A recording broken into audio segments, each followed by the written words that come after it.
Okay guys, so we're going to look at the squeeze theorem for this problem.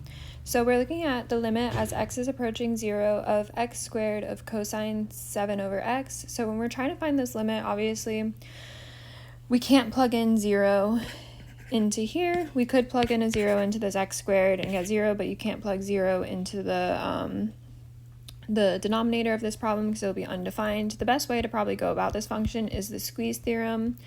The reason that I know that the squeeze theorem is probably going to be the best solution for this problem is because you're going to see the squeeze theorem a lot. Not a lot, but you're going to see the squeeze theorem with kind of this format of problems. Like if you see some kind of function, like whether it's like e to the x or like x squared or just x or like something like that times a trig function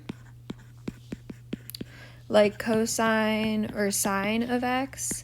And the reason that we're going to see that is because it's really easy to put a problem like this using one of these trig functions times another function into the squeeze theorem, because when we're looking at the cosine or the sine function, we are looking at a graph that oscillates between 1 and -1. So cosine, this is not a great graph, but like you guys know, whatever. It's between 1 and -1. So we are able to write that -1 is less than or equal to cosine x, which is less than or equal to 1. But in this case, we don't have x, we have 7 over x.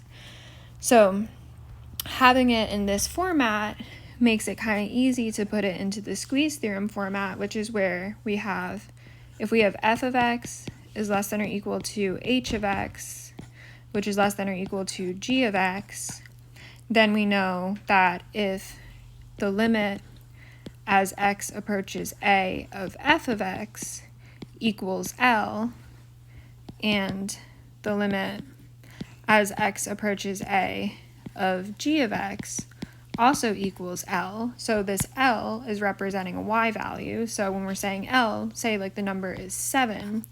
So if your limit of your f of x function, so whatever the function is that would be over in this spot is, this is not a function, this is the number -1, but we are going to get a function into this spot. If that function were to equal 7, and then once we get a function into here, if that function were also to equal 7, then our function in the middle, this h of x, limit as h of x, as x is approaching a, whatever that a value is, that were to also equal 7, or L. Or if these two both equal the same L value, then this is also going to equal the same L value. So that's kind of the whole idea behind the squeeze theorem, and the reason that we're working with this cosine 7x, because we know that if we have a cosine function, no matter what, it's going to be between -1 and 1. And so in order to turn this cosine 7x into this function right here, because our h of x is equal to x squared times cosine 7x, all we have to do is multiply each part of this equation by x squared. And so if we multiply each part of this equation by x squared, we're going to have negative x squared is less than or equal to x squared times cosine 7 over x, which is the function that we want to work with. So that's perfect. We have that as our h of x in the middle, which is less than or equal to x squared. And so now that we have our functions written like this, what we can see is we can call this function our f of x, this is our h of x, and then this is our g of x.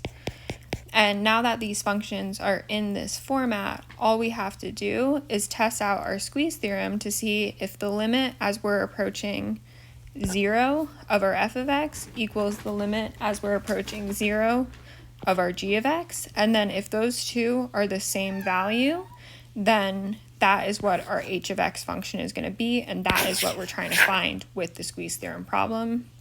So what we're going to do is we're going to plug in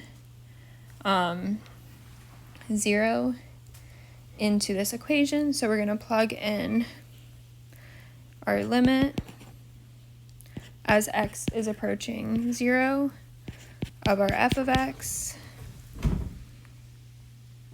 which is equal to the limit as x is approaching 0, and we said that our f of x function is equal to negative x squared, so of negative x squared. And then, as you guys know, for limits, you just plug your a value into your x value. So we have the limit as x is approaching 0 of 0 squared, which is obviously equal to 0. So now we're going to test out our g of x, which is the limit as x is approaching 0 of g of x, which is equal to the limit as x is approaching 0 of x squared. And then plugging that 0 in for that a value, we have the limit as x is approaching 0 of 0 squared, which is obviously equal to 0. Also, I see up here I missed that negative sign, so that was supposed to be negative 0 squared, which is, again, that's just 0 squared. And so now this 0 is representing our L, so our L is equal to 0. And so what we see is that our limit of our f of x as x is approaching 0 is equal to 0, which is also the same limit we found of our g of x as x is approaching 0. And so now, by the squeeze theorem, we can say that the limit as of our h of x as x is approaching 0 is going to be equal to 0, and our limit of our h of x function, we said our h of x function is this x squared times cosine over 7x.